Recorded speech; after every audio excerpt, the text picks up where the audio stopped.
Bonjour chers amis, bonjour chers fidèles auditeurs qui me suivent régulièrement sur cette chaîne sur ma Bible.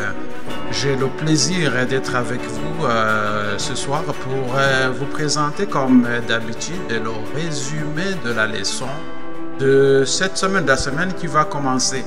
Alors, vous voyez que je vous présente toujours la leçon bien avant pour que vous puissiez justement vous préparer pour cette leçon. Et je vous aussi conseille fortement de pouvoir justement ne pas tout simplement se confier aux vidéos que vous regardez, mais plutôt vraiment que vous puissions également aller exploiter cette leçon en lisant bien évidemment les versets qui sont dedans. Alors, aujourd'hui, je donc vais vous partager cette leçon, une leçon très intéressante qui nous parle de la vision biblique du monde, la vision biblique du monde. Nous allons prier avant de commencer. Notre Dieu, notre Père, merci. Merci infiniment pour la vie, pour la santé, pour la protection dont nous avons été l'objet. Merci pour cette leçon que tu nous donnes chaque jour. Permet que nous puissions la comprendre, permet que nous puissions la mettre en pratique. C'est au nom de Jésus, je t'ai prié. Amen. Amen. Avant de continuer, je vous invite fortement à vous abonner, bien évidemment, à cette chaîne. Vous êtes nombreux à suivre la chaîne, mais vous êtes peu nombreux à vous abonner. Alors, si vous pouvez vous abonner, ça va aider à pouvoir propager ce message à d'autres personnes, peut-être qui n'ont pas la chance de pouvoir écouter ce message. Alors, plus vous vous abonnez, plus vous aimez les vidéos, plus ces vidéos sont visibles à plusieurs personnes. Et cela va pouvoir permettre la propagation de ce message qui est un message important pour la vie d'un individu, pour nos vies spirituelles. Je vais vous partager juste un petit chant que j'aime. Je vais chanter ça avec vous. Si vous connaissez le chant, vous pouvez le chanter avec moi. Et je vais juste chanter une strophe. Puis nous allons continuer. C'est « J'ai soif de ta présence ». J'ai soif de ta présence, divin chef de ma foi, dans ma faiblesse immense.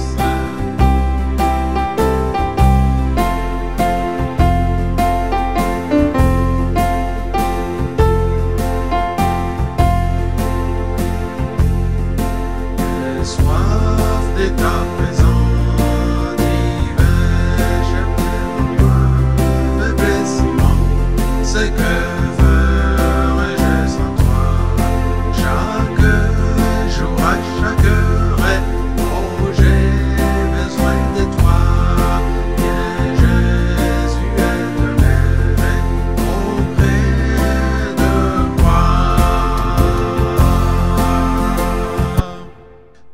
Merci.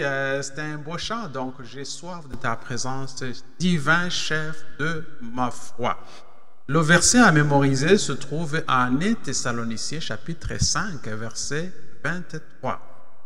Que le Dieu de paix vous sanctifie lui-même tout entier, et que tout votre être, l'esprit, l'âme, le corps, soit conservé irrépréhensible lors de l'avènement de notre Seigneur Jésus-Christ. Un beau verset à mémoriser qui nous parle justement de que la paix nous sanctifie, et que donc l'esprit, l'âme, le corps soient conservés irrépréhensibles lors de l'avènement de notre Seigneur Jésus-Christ. Un beau verset. Le livre de l'Apocalypse parle de deux mondialisations avant la seconde venue de Jésus-Christ. On voit ça en Apocalypse chapitre 13. Donc, on décrit la mondialisation de leur ère quand toute la terre s'émerveillera et suivra la bête de la mer. On nous parle donc de la bête et puis on va voir que les gens vont suivre les bêtes de la mer. On le trouve en Apocalypse chapitre 13, verset 3, verset 7, 8, 12 et 16. On voit aussi également en Apocalypse chapitre 14 qui met en lumière la mondialisation de la vérité. Lorsque l'évangile éternel sera prêché, à toute nation, à toute tribu, à toute langue et à tout peuple. N'est-ce pas? Pendant ces temps difficiles, tout vent de doctrine va souffler et les gens vont détourner l'oreille de la vérité et se tourneront vers les fables. On voit ça dans 2 Timothée chapitre 4, verset 4. Donc, deux grandes erreurs, l'immortalité de l'âme et la sainteté du dimanche vont être les moyens pour lesquels Satan fera tomber le monde dans ses pièges. Tandis que la première jette les bases du spiritisme, la seconde va établir un lieu de sympathie avec Rome. On trouve cela dans les tragédies du siècle.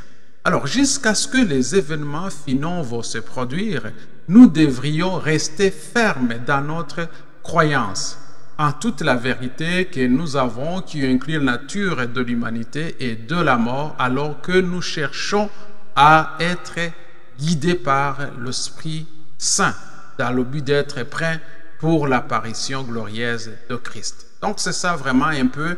On va voir c'est quoi cette mondialisation. Donc, on va voir le modèle de Jésus. Jésus était l'être humain parfait et sa croissance comprenait toutes les dimensions fondamentales de l'existence humaine.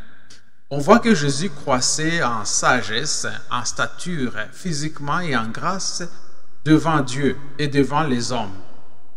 Donc son esprit était actif et pénétrant, il était plus réfléchi et plus sage que les enfants de son âge. Son caractère avait un équilibre magnifique.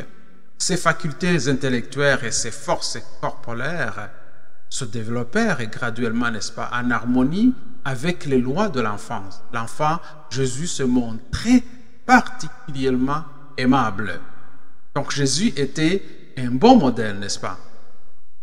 Alors, si nous reconnaissons que l'être humain est une personne intégrale et invisible, alors nous ne pouvons pas restreindre notre religion aux seules questions spirituelles. Quelles sont ces questions? La vérité donc embrasse en fait notre être, couvre toute notre durée de vie et comprend toutes les dimensions de notre vie. Nos éléments physiques et spirituels sont si puissants, intégrés, très intégrés, qui ne peuvent vraiment pas être séparés. Eh bien, qu'en tant qu'être déchu, nous ne serons jamais égaux à l'image de Jésus tel que présenté dans ce verset. N'est-ce pas? Alors, quand nous comparons à Jésus, il y a un contraste. Le contraste peut facilement nous décourager. Est-ce que nous pouvons vraiment vivre comme Jésus sans péché? Et là, ici, on vient juste de voir que non, on ne peut pas vivre comme Jésus sans péché, mais on peut, n'est-ce pas, essayer à atteindre la perfection de Jésus. C'est-à-dire en essayant chaque jour, bien évidemment avec l'accord et la participation du Saint-Esprit, à pouvoir vivre en harmonie avec les autres comme Jésus l'a fait quand il était sur cette terre. Le corps comme temple, le point numéro 2. Le corps comme temple. La théorie dualiste d'un corps mortel comprenant une âme immortelle avait généré diverses théories sur le corps humain, bien évidemment. Par exemple, pour les philosophes de la Grèce antique, le corps humain est une prison de l'âme et celle-ci est libérée à la mort du corps. En écho à ce concept pieux, de nombreux chrétiens croient aujourd'hui que le corps est le logement temporel de l'âme immortelle qui sera réintégré au corps à la résurrection. En revanche, les panthéistes rendent le corps humain divin. Ils croient que Dieu et l'univers sont une seule et même chose. Pour eux, toute chose est Dieu et le corps humain fait partie de l'unique substance divine intégrée et universelle. Entourés de théories contradictoires sur le sujet, nous devons rester fermes sur ce que la Bible enseigne concernant la nature humaine. Donc, comme vous savez, Adam et Ève ont été créés par Dieu à l'image de Dieu. Et ils ont gardé cette nature humaine parce qu'ils sont morts. Ils ont vécu, ils ont mangé, ils ont bu, n'est-ce pas? Et ils sont morts. Et personne ne peut aujourd'hui aller chercher et parler avec Adam et Ève parce qu'ils sont morts, ils attendent la résurrection.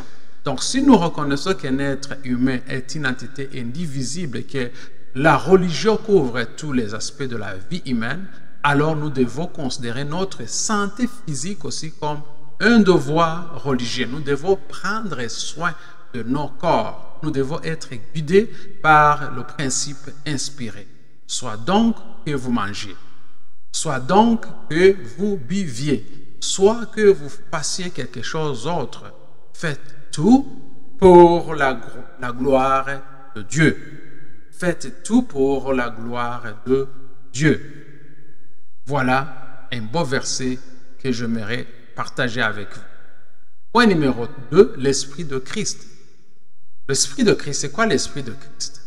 Certaines personnes croient qu'en changeant d'environnement, l'individu va être transformé. Certainement, nous devons éviter les endroits et les circonstances qui peuvent nous rendre plus vulnérables, n'est-ce pas, vulnérables à la tentation. Mais notre problème avec la tentation et le péché ne peut être résolu que par la transformation de nos cœurs. Donc, la première chose, avant d'effectuer toute autre chose, il faut que nous essayions de transformer notre cœur. Parce que c'est dans le cœur où se trouve justement notre pensée, notre façon d'agir, n'est-ce pas? Ça sort, les mauvaises pensées sortent, n'est-ce pas, de nos cœurs, n'est-ce pas? Alors, les mauvaises pensées, les adultères, les impudicités, les meurtres, les vols, les cupidités, les méchancetés, la fraude, le dérèglement, les regards envieux, la calomnie, l'orgueil et la folie, on trouve en Marc chapitre 7, 21, tout ça, ça provient d'abord de ce que nous avons dans notre cœur. Et puis, ça s'extériorise plus tard dans les actions que nous allons mener. Alors, nous devons nous abandonner au quotidien, n'est-ce pas? Nous devons faire tout pour justement être obéissants à Jésus. Et Jésus va nous aider à pouvoir nous transformer. Jésus va nous transformer. Il va transformer nos cœurs et il va transformer nos pensées et il va aussi transformer notre façon d'agir. Point numéro 3, la conduite de l'Esprit. Le Saint-Esprit est le puissant agent de Dieu qui déverse l'amour de Dieu dans nos cœurs. Alors, il nous conduit dans une véritable expérience salvatrice et nous guide dans toute la vérité et nous donne le pouvoir d'accomplir la mission de l'Évangile. Puisque c'est le Saint-Esprit qui contrecarre l'œuvre dégénérative de Satan, il n'est pas surprenant que Satan va essayer, n'est-ce pas, d'utiliser tous ces moyens de déformer notre compréhension de la nature et de l'œuvre du Saint-Esprit. Le Saint-Esprit, c'est lui qui nous guide, qui va nous éclairer, qui va nous aider à décider, à prendre des bonnes décisions, n'est-ce pas, pour que nous puissions marcher étroitement avec Jésus. Alors, si vous lisez en Actes chapitre 8, versets 4 à 24, on voit Simon, le magicien de Samarie, qui voulait recevoir les dons du Saint-Esprit sans être régénéré par l'Esprit. Alors, cette attitude peut se manifester également avec nous, avec d'autres personnes. Les enfants de Dieu sont ceux qui sont guidés par le Saint-Esprit, dans toute la vérité de la parole de Dieu. Jésus avertit en termes clairs. Ceux qui me disent Seigneur, Seigneur, ne vont pas entrer dans le royaume de Dieu. Donc l'Esprit, le Saint-Esprit va nous guider dans toute la vérité. Il va nous donner aussi le pouvoir d'amener d'autres dans cette merveilleuse vérité. Tout en accomplissant notre mission sacrée, nous avons son aide spéciale. Aussi, ainsi matin après matin, nous devons nous agenouiller devant le Seigneur, lui renouveler nos vœux de consécration. Si nous faisons cela, il va nous accorder la présence de son esprit et son pouvoir va vivifier nos cœurs. Nous devons cependant être ouverts à sa conduite en faisant des choix conscients chaque jour. Nous devons solliciter l'aide du Saint-Esprit parce que par nous-mêmes, nous ne pourrions pas y arriver. C'est pour cela qu'il est important de pouvoir toujours, chaque matin, chaque soir, invoquer la présence de l'Esprit Saint dans nos cœurs, que nous puissions y arriver.